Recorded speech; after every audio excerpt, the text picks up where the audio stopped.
Sommeil, ces mythes et croyances qui minent notre santé. Une équipe de chercheurs new-yorkais a interrogé le web pour démonter les principales idées reçues que l'on a sur le sommeil. Autant de mythes qui nuiraient à notre santé si on les tient pour des vérités. Si la plupart d'entre nous savons que le sommeil est un élément important d'une bonne santé, de nombreuses fausses croyances et idées reçues circulent encore. Ce qui est plus embêtant, c'est que ces méconnaissances sur le sommeil peuvent nuire à notre santé, comme l'expliquent des chercheurs de l'Université de New York, États-Unis. Ces derniers ont ainsi scruté le web pour en tirer les principaux mythes concernant le sommeil, qu'ils ont démontés un à un, tout en expliquant en quoi le fait d'y croire peut nuire à la santé. Ils ont publié leurs conclusions, agrémentées d'études scientifiques, dans la revue Sleep Health. Mythe degré 1. Dormir moins de 5 heures ne fait pas de mal s'il est possible d'adapter son rythme pour dormir moins de 5 heures par nuit. Et si de nombreuses personnalités politiques l'ont déjà fait, faire régulièrement des nuits de moins de 5 heures n'est pas du tout une bonne idée. Nous disposons de nombreuses preuves montrant que dormir 5 heures ou moins de façon constante augmente votre risque d'avoir des conséquences néfastes pour la santé, a déclaré la chercheuse Rebecca Robbins. Le manque de sommeil est en effet fortement associé à un plus grand risque de maladies cardiovasculaires, et à une espérance de vie plus courte.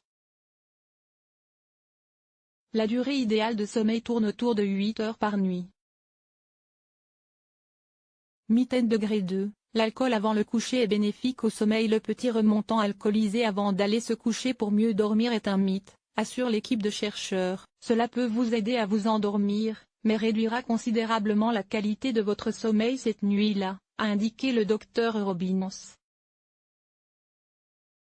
De plus, l'alcool est une boisson diurétique, l'envie d'uriner risque donc de perturber le sommeil. Mythe degré 3. Regarder la télévision au lit aiderait à se détendre. Tiens, je vais regarder un peu la télé pour me détendre avant de me coucher. Là encore, cette phrase que l'on entend souvent n'aidera en rien, et pourrait même faire l'effet inverse de celui escompté. Souvent, lorsque nous regardons la télévision, ce sont les nouvelles du soir. C'est quelque chose qui va causer de l'insomnie, ou du stress juste avant de se coucher, alors nous essayons de nous détendre, souligne le docteur Robbins. Les écrans, télé, tablettes, smartphones, ordinateurs, sont à éviter au moins dans l'heure qui précède le coucher. La lumière bleue qu'ils émettent peut retarder la production de mélatonine, hormone du sommeil.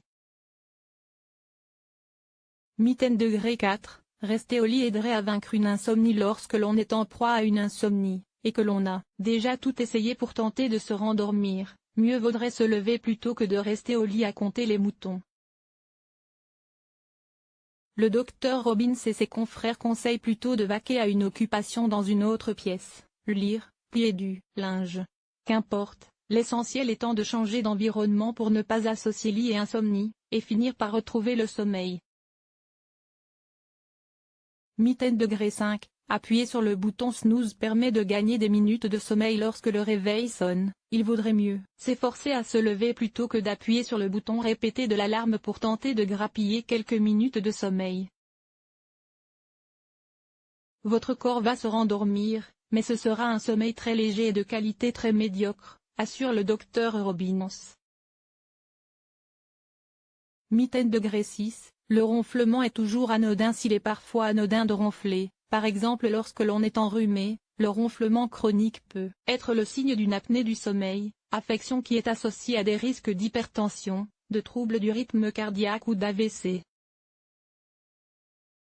Si un ronflement s'installe dans la durée, mieux vaudrait consulter pour dépister et prendre en charge une éventuelle apnée du sommeil.